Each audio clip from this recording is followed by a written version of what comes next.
Welcome, disciple makers, and thank you for joining us. The Georgia Baptist Mission Board discipleship team, led by Scott Sullivan, exists to help churches take the next step toward becoming a healthy, disciple-making church. We've developed tools to help you, like the Watershed Principle, which identifies 6 main ministries needed to be a healthy church.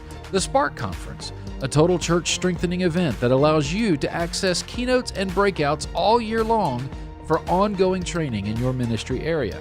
This year's conference features keynote speakers Fred Luter, Michael Catt, Todd Bolsinger, and Robbie Gallaty, as well as online and in-person regional events. Learn more at www.thesparkconference.com. We also have learning communities across Georgia to sharpen, encourage, and resource leaders personally and professionally. Find a community near you at gabaptist.org/discipleship. Don't forget you can find our previous episodes on Facebook, Instagram, YouTube, and your favorite podcast platform.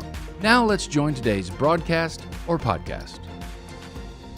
Welcome to Georgia Baptist Discipleship, where we run and jump, but we don't play. We are serious about helping you become a healthy disciple-making leader. And today I'm super excited. And I tell you, this may end up going down as one of my favorite so far broadcasts, because I've got one of my closest friends, one of the most prolific leaders that I've ever known, in Dr. Gevan Spinney. He has pastored First Baptist Haughton since 2002. Dr. Spinney is unique in that he was saved there at First Haughton in 91, called to preach there, ordained in 97, married his bride in 2000, came back to serve as student pastor 2001, took over as senior pastor 2002, and the church is a healthy, growing example of long-term leadership and tenure. Gevan has served as the Louisiana Baptist Convention president, board of trustees there at NAMB, has an earned doctorate, also an honorary doctorate for his work in guiding Louisiana Baptists to respond and rebuild during Hurricane Katrina. And a fun fact about Gevan Spinney is he's a co-host of an online show that is called The Way It Was Hunting Show on the Sportsman channel. And we'll talk a little bit more about that later in the broadcast, where he gets to hunt with legends like Hank Parker and do all sorts of fun things that are in his wheelhouse and passions. Now, I want to say a thank you to our listeners, and because you guys have downloaded content from our site over 150,000 times this past year, and we are humbled that you would trust us to engage consistently like that. I also want to remind our audience that our discipleship team has a collection of resources we want to give away. So make sure that you leave a comment and you'll get entered into that drawing. And if you share today's link, you just may get an invite to spend a day with Gevan and I viewing an old West Texas jail that time has forgotten and that rattlesnakes still clearly inhabit. Gevan Spinney, how you doing, buddy? Man, I'm doing great, sweet. How are you? I'm doing well. You saw what I did there, right? Through in the West Texas jail. I did. Yeah. I remember you almost losing your life to a rattlesnake in that old jail. It is literally the closest I've ever come to dying. So maybe that'll be a story for another day. Almost getting bit in the neck by a rattlesnake and 100 miles from the nearest hospital. Yeah, it was fun. Yep. Good days, good memories with Gus and all sorts of things and there in West Texas. So I want to jump into our discussion, Gevan, with a speed round so our listeners get to know you a little bit. So let's start out with here. Best book that you have read lately? This summer just read The Tale of Three Kings. It's an older book by Gene Edwards. Got some of our folks reading it. I'm preaching through David. It's so powerful. Really, really good leadership book. Awesome. A hero of yours that you want to visit in heaven one day other than family? Payne Stewart, the golfer, Payne Stewart. Love Jesus, awesome golfer. I was a golfer growing up and just really, really liked him. He dressed eccentrically. He had just a smooth swing and died really young, tragically. I'd love to sit down and visit with him. Yeah. Awesome. One animal that you'd like to harvest, but is still on your bucket list? Oh, I want to kill a moose with my bow. Preach. I killed an elk, bear, deer, all of that. Never killed a moose. Would love to go and kill a moose. I heard they're really not that hard to hunt, but that's it. I'd have to raise the ceiling in here to put him on my wall. But yeah, that's it. Yeah. I was hoping you weren't going to say a white-tailed deer, because we're just not going to believe you. It's like all across the top of your head. All right. So if you had a do-over in life, what would it be? I've been in ministry for 7 years, pastor in my home church. I would say I'd love to do over the first 5 years of pastoring. I don't know, just a little arrogant and smart aleck. And when you stay somewhere 20 years, you realize the people that you talk to and were ugly to, you're doing life with for 2 decades. And they kind of mess with me about some of that. So that'd probably be the one thing. Yeah, ministry wise, just realizing spending all your life with people and loving them and knowing we got to move somewhere. And my deal is I want to do it yesterday and wasn't always the kindest, probably. Yep. All right, last one on our lightning round. Strangest thing you've ever attempted, excluding the time you took a badger when it was clearly my turn.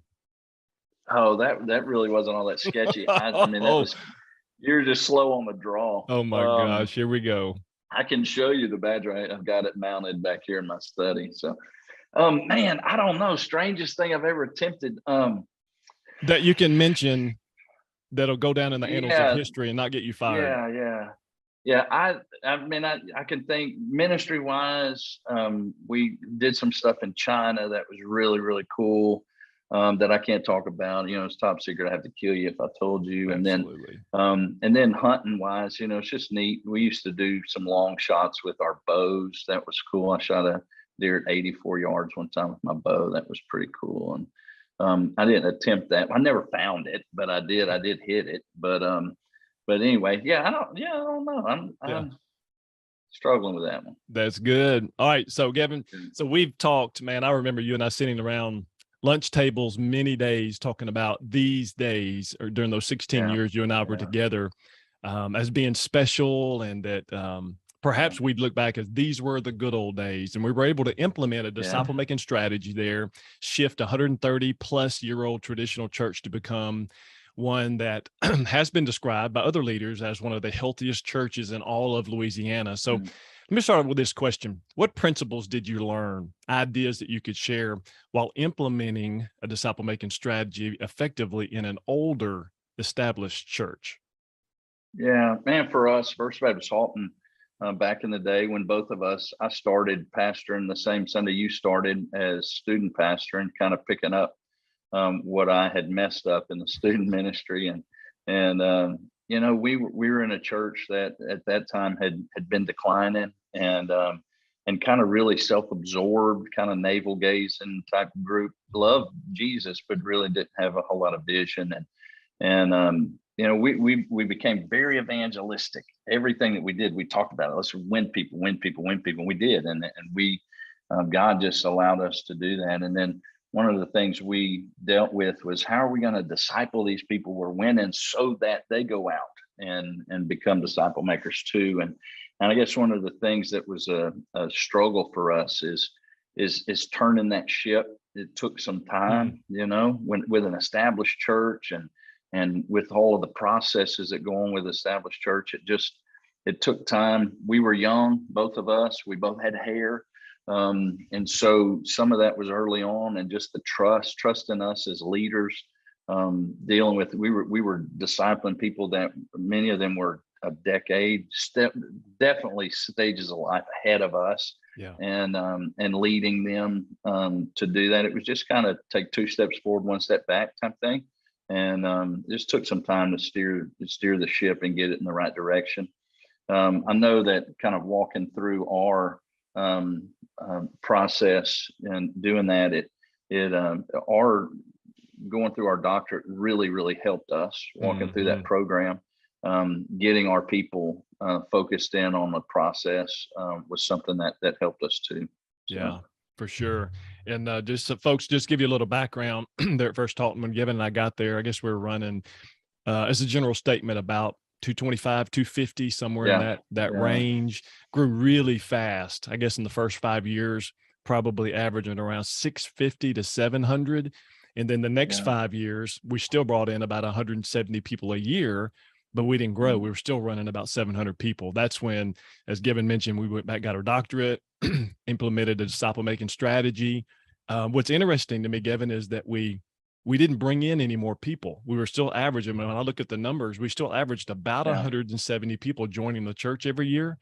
But once we implemented the strategy, we grew from 700 to 1,000, 1,100, just because the connection rate went through the roof. You know, just a special time in the life of the church. A couple of things that I mentioned that I learned really, and some of these watching you, Gevan, my capacity to lead people was based on my commitment to grow personally. And that happened in the doctoral process. Like example, I didn't really like to read until we got into the doctoral work. And man, my wife will tell you, I'm reading a book a week. Like I just can't get enough. I'm just absorbing that. The second one that I had to learn, it might be a do-over for me if somebody would ask me that question, is don't be the hero, but be the hero maker. You know, I'm probably the most selfish person that I know. So I tend to gravitate to being the hero. Well, I had to learn that, and Levi Skipper, my supervisor now, even said this. He said, when others win, we win. And that was something I had to learn in the process. As a quipper, it's really about building other people and not our personal platform. And there's one more I've mentioned here that I learned from you. It's harder for people to be mad at you when they like you. I remember watching you in this process, and it was hard. We had tough days, man, changing the name from Sunday school to life group and all that. Oh, they still talk about you. No, I blame that on you every time I can. I know. Sunday school, and I'm like, no, it's life group. You can be mad at Scott. He's in Georgia. It doesn't matter. No, but I remember in this process, I remember watching you go to lunch with people that you didn't even, let's be honest, there were some of them you didn't even like. But you would go to lunch with them and you were sharing visions and you were set aside coffee times to go sit down, drink a cup of coffee and just grin and endure it. But you were loving them enough. And it got to a point where, man, they loved you. And it was hard for them to be mad at us when they liked us. That was another one that I thought I'd mention that I learned as well. And let me give you a little follow-up here. So I've spoken and written about how we increased in our ability to connect with new members exponentially, you know, when we implemented the strategy. Do you have any insight? Because one thing that's interesting to me is like when parents were coming, as I would lead that connection class, the new member pathway, I would always hear parents be impressed that we had a plan from birth to death. Do you have any insight of why you think new members and especially parents were so impressed and were so grateful for a cohesive overall plan? Any thoughts there? Yeah, well, I mean, I think when all of us work together as a team, you know, whether it's, you know, we have preschool children, we have folks on the team that represent each of those, and then middle school and high school. And when they work together with one goal in mind, and we've talked about this a lot in staff meetings while we were here, is, you know, if I wish we had a tool to measure a person who from their salvation, their birth in Christ to and track them along the way, how they're growing, how are they multiplying, what are they doing, and then trying to implement that from the nursery to the preschool to children all the way in through college, young adults, you know, that type of thing. And it really, when we got that and put it all together, that probably helped more than anything. But, you know, the key for us, Scott, and you and I know this, we've talked about 100 times, the deal with the connection class, the new member class, it closed the back door for us. And we had a lot of people coming through the front door, you know, as far as our community was growing. Haughton, this side of Bossier Parish, where we are in Louisiana, one of the fastest growing areas. And so to grow wasn't the biggest issue. Now, we have horrible location. I mean, some of y'all listening, you got way better location than we do. I mean, you have to be looking for us to find First Baptist Haughton. And we decided when we built some buildings here that we're going to continue the plant that was started in 1885 in the heart of Haughton. And we invested in the property here and grew it, but we knew we'd have to be creative to get people here. So the community grew, folks came through the front door. tons of folks, 1,700 in 10 years, something like that. And, but they were going out the back door. They weren't connecting. Yeah. And getting that discipleship model from the youngest to the oldest helped close that back door. Getting people plugged into life groups, small groups, journey groups, all of those things that were implemented in the strategy really helped people stay connected and get sticky. That was one of those books we read too. Having sticky church, and getting people stuck in places where they serve and they use their gift. It doesn't matter what size church it is, or ministry. It doesn't matter. If you can get people bought in, using their gift, plugged into a small group with 2 a.m. friends. That's what we talked about all the time here. You get them with somebody that's a 2 a.m. friend, and they're more likely to stick and stay and serve in the ministry. And so that's been the big key for us, getting a strategy that works all the way through the lifespan, and then getting them a place to serve and connect in a small group. So anyway. And Gevan, we've given that connection class booklet out to about 250 churches throughout the South now, just helping them create maybe a similar pipeline. Now, I will say this. I know Jeff has taken that and has created a kind of a 2.0 of that. And I haven't read all the content in it, but my gosh, I got to tell you, the look of the 2.0 is fabulous. So, maybe there's something. So folks, if you're interested in even just viewing that, if that might could help you, if you'll let us know, put it in the chat, you can message me directly. We'll get you a copy of that so you can look and see how you might could use it for your own context. Now, let me turn the page here and go to this next one, because the next topic I want us to work through is really not fun. This is the hard stuff, because our time together wasn't always pleasant. We walked through some really dark days in Haughton, and sexual predator, a moment when your mom passes away, a business meeting when I guess really the only one of maybe two, but only business meeting I can remember being hijacked, in the meeting by people that we thought were loyal supporters. Can you share a few ideas? Because our team here is a ton right now of struggles in the church, and a lot, I would even say most of our churches, they're dealing with big struggles, some of them mean-spirited issues. Do you have any keys for leading well when trouble arises? Those things that you and I went through as we were here, just kind of struggling through it. I think probably the biggest thing for me is to pray through and respond rather than react. You mentioned the one that is kind of on our radar every time we look back in yesterday's is the kind of the worst day of ministry for me. I've explained it to young pastors, and just to kind of walk through some of that. It was just we had a guy here that was he was a leader. He was accused of voyeurism and things with a weekend blast that we had with some of our teenagers. And I mean, this guy was the chairman of our deacons, right? Voice of our choir. He was chairman of our deacons. He sang a special that Sunday. I got up early to be here, preach 2 services, heading to Magnolia, Arkansas afterwards to preach a funeral. A friend of mine's mom died, and y'all came to me and said, hey, you got to meet with the police, and cameras were found at a home that our teenagers had stayed in, this guy's home. And so that ball just started rolling that afternoon. I headed to Magnolia, had to get back home. There was a share service that night that you led. I had to meet with our leadership team, the victims' parents that were at the home that night. And it was a long day. I went over to his house. He had already been arrested, and just kind of trying to minister to his family. Leave there, go to a house of somebody. I got a text of a man who died in our church that night. Go to their house, get home about 10:15, haven't been up all day long since about 4:30 that morning. Lay down about 10:15, going over things with my wife and talking to her. And I get a text, a young couple in our church lost a baby. Get up early the next morning on Monday, head to the hospital for their DNC, get back here to the church, and all 3 news stations were in our parking lot. First time we've ever been chased by paparazzi.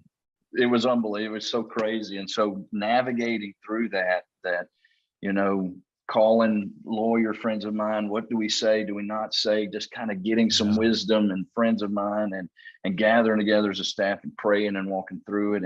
And how are we going to first love the folks who are the victims and walk through that?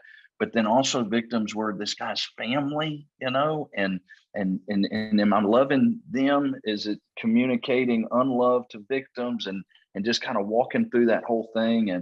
And then after all of that, several months walking the church through forgiveness, talking through that, even when families weren't ready, and trying to navigate some, because we just it was just this cloud, that was over us. And then our community didn't understand. This guy hit the paper, a deacon at First Baptist Haughton. Yep. Well, I was sitting at somebody's house who visited our church, and they said, "Hey, were you the guy who did that to those kids?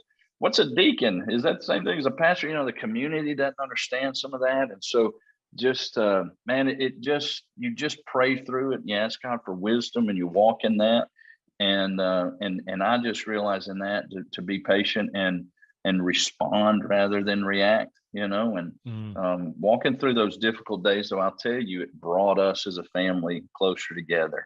I remember that Wednesday night, we just read, we read the Bible, we prayed together. And I think our people would say, as we walked through that difficult, dark time with them, that we were very sensitive and to the Holy Spirit's leadership, and just walking through. There's not a book I learned in seminary to navigate through those things. And so anyway, you just trust the Lord and walk the best way you can through that. That is so true. A couple of things that I noted in just watching how you reacted and how our team did, and things that I learned. One was, don't write checks with your mouth that your feet can't back up. Because a lot of times it's okay to just say, I don't know. And I remember there were times that you and I had to just stand in front of our people. I mean, in that occasion and others, we just had to say, you know what? I don't know. I don't know how that can happen. The guy's never had it. He's never even had a speeding ticket. You can't catch him with a background search, No, that's right. Now I'll tell you, and then out of that, trying to implement things too. Yes. To as you move forward, when you have events like that, what do we do now moving forward? And everything we looked at, we're like, we can do all of those things, but it wouldn't have changed anything for what happened. It is. It just, he was not on a radar for any of that. So I mean, that guy was the Jesus in our judgment house. I mean, he was. What are you going to do? Well, here's the second thing. And this one I literally learned by watching you in this process. Transparency is the currency of great leaders. I remember walking through this and watching that you never swept anything under a rug. Every time as the leader of the church, you stood in front of our people, you might say, I don't know. Or you share just the truth. Hey, here's what we know happened. Here's what is happening right now. We don't know what the future looks like. But I just remember watching at the time thinking, that may be the most beneficial, most wise thing that happened throughout the whole thing, was just being honest and transparent about everything that happened, about where everything stands. And I think it probably kept us out of a lot of lawsuits as well. Just in light of everything that's going on, right? You look and you think, man, if we had done things differently, we could have been involved in some of that. But God just gave us wisdom to speak truth and to speak what we knew, and being transparent and all of that, and to say, listen, we don't know what's going on, but this is what's going on. This is everything that we know. And just being involved in the investigation part of it, and helping with everything. So anyway, it's just, God gave us wisdom way beyond our years and knowing what we were supposed to be doing. And he really protected us. Yeah, no doubt. And this last thing here before I go to this next question was also something I thought was really significant for us, because you and I had been talking for months, I guess years, not months, years leading into this, about how important it was that we as leaders be people of integrity. So this third thing I thought I'd mention today as we talk about it is, healthy leaders look more like an iceberg with deeper roots that you can't see than an icicle that is beautiful, but it melts quickly. And that's what I noticed that you and I were doing. And so we're the most imperfect people and leaders that I've ever known, but we really were working hard with things that we see, stuff we say, places that we go, to Yeah. be people of integrity. And what I learned was, because of the hard work up front before the crisis came, the Lord honored that in the crisis. So Yeah. Yeah. maybe that'll help along the way. All right, let me hit the tab button and go to this next question. Okay. So the past 2 years have taught us a lot. You guys, what's interesting to me is that you're actually averaging more people and more budget than you were before the pandemic. Can you share any wisdom for pastors or leaders who are looking to take their next step in their journey with the Lord personally or professionally? Yeah, I mean, I think for us, we had to redefine the wins in this. You know, when COVID hit us, and we were planning for Easter, right? It was March, and we were moving forward just like everybody else, and planning. We were meeting that Sunday night to start another service, to do a third life group time, and so that we were growing when COVID hit. And then we, just like everybody else, just went home, started doing things on video and putting that stuff out. And then we sat around, on Zoom meetings, while we were at the house, and had to redefine some wins for us. Church may look different for a little bit. What's going to be our win? We just started, calling all of our older folks and trying to get services to them that, that they couldn't see, because we're in a rural setting. And so, the internet and stuff wasn't available to some of them. And then our older folks really weren't into that. And so we were still sending out DVDs and trying to get them to just stay connected with service stuff. And what we realized is they weren't seeing it. And so we ended up going on TV. We shifted some money that was Wednesday night supper stuff, and we shifted it to a local network. And man, God's just blessed that. And then of course everybody went on YouTube or Facebook or whatever, right? And so sitting in our staff meetings, like, what's the new win? It's total people, right? We're getting the gospel out to a lot bigger audience and total folks, rather than, hey, the win has to be people on campus. How do we connect the off-campus people into ministry, into connecting them, into our disciple making process? And so redefining the win and looking at things a little bit differently. And I think just through that, like I said before, we still don't have a great location, but through some of those decisions we made early on, God honored it and blessed it, and folks have found us because of some of those things.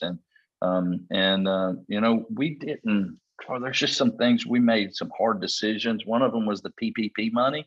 Yeah, I know there's a lot of people that we just decided early on. You mentioned one of our things was our finances.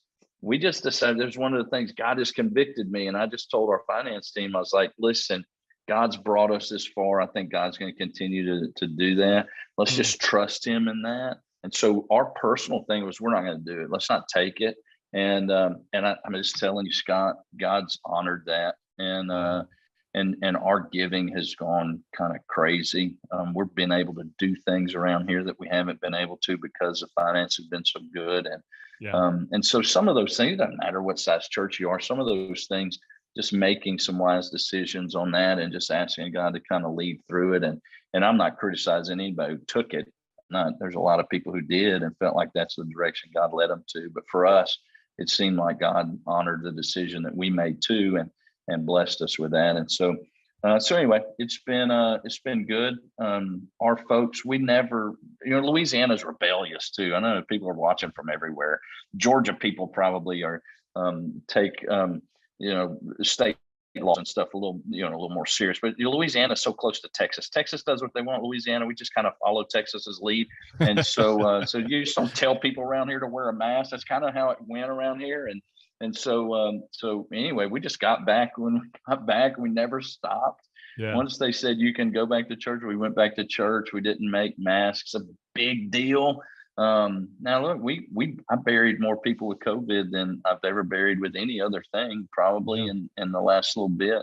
I had, I think, 16 funerals, folks in our circle that died of COVID. One of those was my dad, last September. And so, we took COVID very seriously. I'm not saying we didn't, but but just some of those things, we got back as quickly as we could, as safely as we could, but as quickly as we could. And I think that meant a lot to our people, because folks were just tired of being isolated.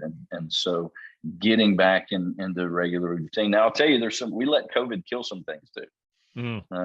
We allowed ministry looks different around here. And our giving is part of that. And you've been here since then. We don't pass plates anymore.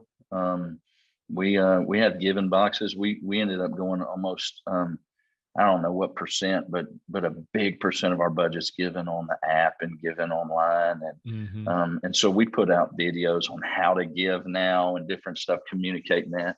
And man, God's just, he's blessed it. And it's really kind of changed the face of ministry for us here. Yeah. We let certain things die. And I won't get into that, but we let some things die that you and I talked about needed to die, and we blamed it on COVID. Yeah, absolutely. So, anyway, it worked out great. Yeah. Well, let's talk practical for a second. What are three All right. crazy cool things that God is doing right now in you and at First Baptist Haughton? Man, we just started kind of giving away ministry. That was one of the things for us. We don't want to hold on to everything here. We don't think the staff and me and the staff or need to be the inventors of all cool ministry, or even the ones who implement it. And so we just started giving it away. I've been challenging folks to do it. One of the things, we got a businessman around here. He owns an oil field company. And he has to have safety meetings with his guys.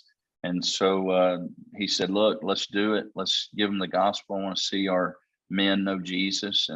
And so we call them quarterly eatings at his place. We had 160 guys at his business 2 months ago. We got another one coming up this month. Had 15 saved at that event. And so he's just got a heart to see his guys hear Jesus and changed by the gospel. So that's really cool. And another thing we started, I have a friend of mine who owns a Traco company. It's called Specialty Traco here.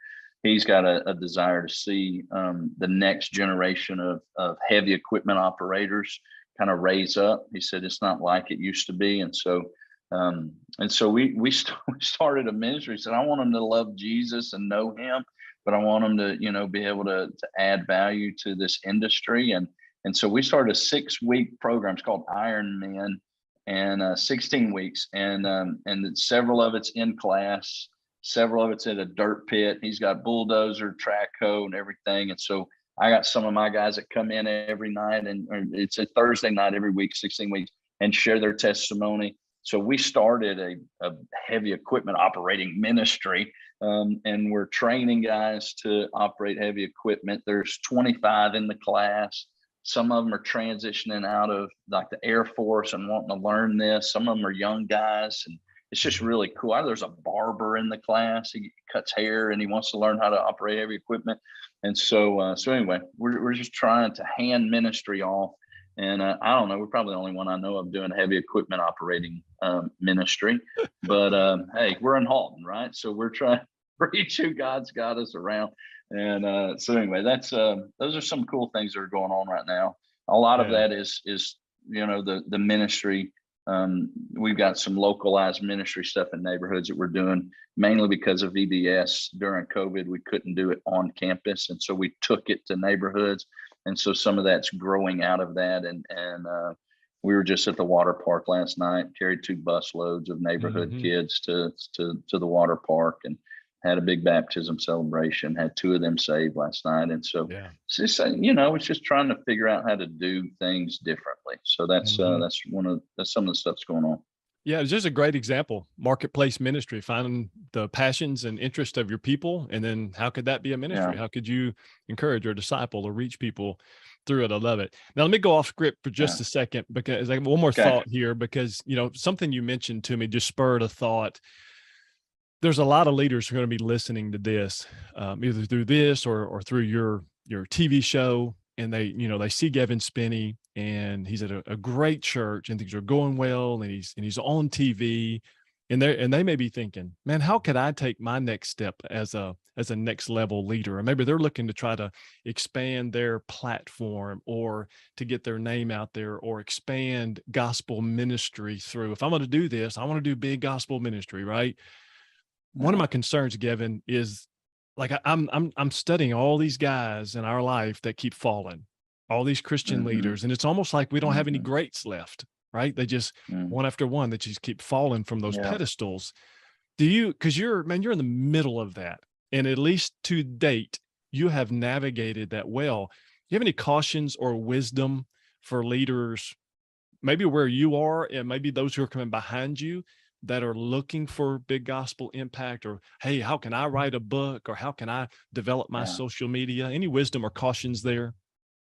Yeah, well, I mean, I think probably the biggest thing is I don't ever remember wanting a platform. It's just it's kind of never been my desire. I know, for our TV show, it was something way back. I saw a guy do this, and I thought, man, God, if you ever open the door, I'd like that. It's a passion of mine and a desire. Jesus is my passion. I enjoy hunting. If I could put those two together, that would be cool. But I never really pursued it. It was almost 15 years, it just kind of sat, and I thought, God, if you'd ever open the door, I guess just always letting God lead.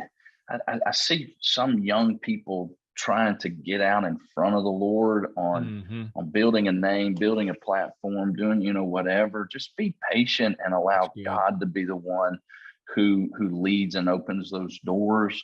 And just be willing to say yes whenever he does, and take that desire that you have and pray on it, and spend some time. If this would have happened, some of those things that we're doing now, if I'd have done them 15 years ago, they've been over, and it, because I'd have been doing it in my own strength, my own power, and really my own selfish desire.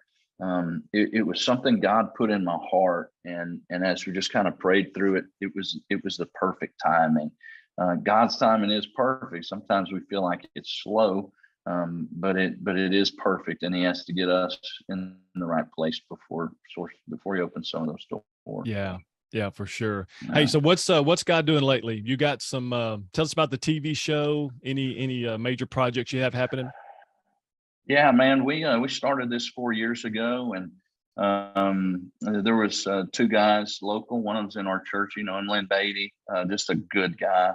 And he started a show with 4 other guys several years ago, and they got out of it. These 2 guys, they both love the Lord, and I just said, hey, what about doing this? This is what I've always kind of had in my heart to do, and been praying about it. What if we did one? You gave me the last 2 minutes of every episode, and I shared the gospel, and I said, I can contact the Billy Graham Evangelistic Association, see if they'll help us with counseling. And so I did, and so they partnered with The Way It Was. And so we're 4 seasons in. We've had about 700 people have made decisions from that TV show, or kind of offshoots of that TV show.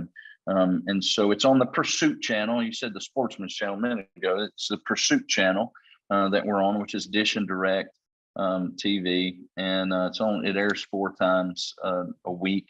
And so they go to endthehunt.org is the last part of the show, and they can talk to a live counselor, live chat, and about spiritual questions they might have. Well, this year is different, so it shouldn't have been the 3 of us, right? Me and Lynn Beatty and Sid McCullen.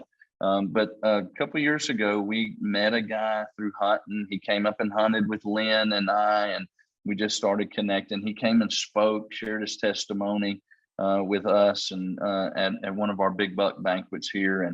And so this year he's partnered with our show. He has done 5 shows in the past several years. He's a fisherman, not so much a hunter, but he's had 5 shows. One of them was an outdoor show. He and his boys did. They've canceled the hunting show. He is now just with The Way It Was as far as hunting wise. His name's Hank Parker. Hank's a professional fisherman, won the Bassmaster Classic twice. One of the only to do that. Good guy, loves Jesus. And so he'll be on many of our episodes. And so we're really excited about that. It's opening up some big doors for us, just to be able to share the gospel. And so just a unique way, right? We're trying to reach rednecks for Jesus who won't come to the doors of the church. So yeah, for sure. And where can they find The Way It Was, and how can they connect with you on social media? Yeah, we're on Instagram and Facebook. You definitely can check us out on that. Facebook is the Way It Was TV is the name of that. You can watch us on the Pursuit channel 4 times a week, twice on Tuesday, 12 a.m., 6:30, and then Wednesday at 11 p.m., and then Friday at 4:30 p.m. All of those are Central Time, so you can check those out on that. Yeah. Awesome. Buddy, serving alongside you in Louisiana was one of the great joys of my life. And I am a better leader, a better husband, a better professional, a better dad because of our friendship and our shared experiences. So I do appreciate you very much. And friends, listen, let me share just a thought here and we'll close this thing out. One of my most helpful leadership principles that I learned serving alongside Gevan at First Haughton was this: lead your heart and don't follow your heart. Jeremiah 17:9 says that our heart's wicked above all else. And honestly, the heart is an emotional and fickle friend that just can't be trusted. And I see a lot of leaders leading out of emotion. They're following their heart. They're trying to break down doors that aren't open, and they're not going through doors that are clearly open. So whatever circumstance you find yourself in today, do what you know to be right and lead your heart in that direction. Don't follow it. And that, my friends, will help you become a leader worth believing in, like my friend Gevan Spinney. Gevan, thank you, buddy. Hey, you bet, Scott. Thank you, man. I appreciate you so much. You bet. Land Mountain, John Graham, thanks for producing today's show. And we'll remind all of our listeners that we're only able to do this because you give generously to the cooperative program. So thank you for doing that. And I pray that today's discussion with Gevan Spinney will equip you to think often, invest intimately, and dream big as we make world-impacting disciple makers. Thanks for listening. We want to continue the conversation from today's broadcast in a learning community near you. These learning communities are designed to celebrate your biggest wins, resource your greatest need, and help you finish well. We also want to give you a free gift: the 5 discipleship shifts most churches need to make to produce world-impacting disciple makers. You can download this resource by going to ministryboom.com. This 5-page PDF is a discipleship alignment checklist. The Georgia Baptist Mission Board is able to provide resources like this because of gifts from Georgia Baptists to the cooperative program. For more information on this broadcast and a customized discipleship plan for your church, visit gabaptist.org/discipleship. Engage with us on your time through Facebook, Instagram, YouTube, and all podcast platforms. Lastly, if you've benefited from this conversation today, please share this with a friend as we seek to help churches make world-impacting disciple makers.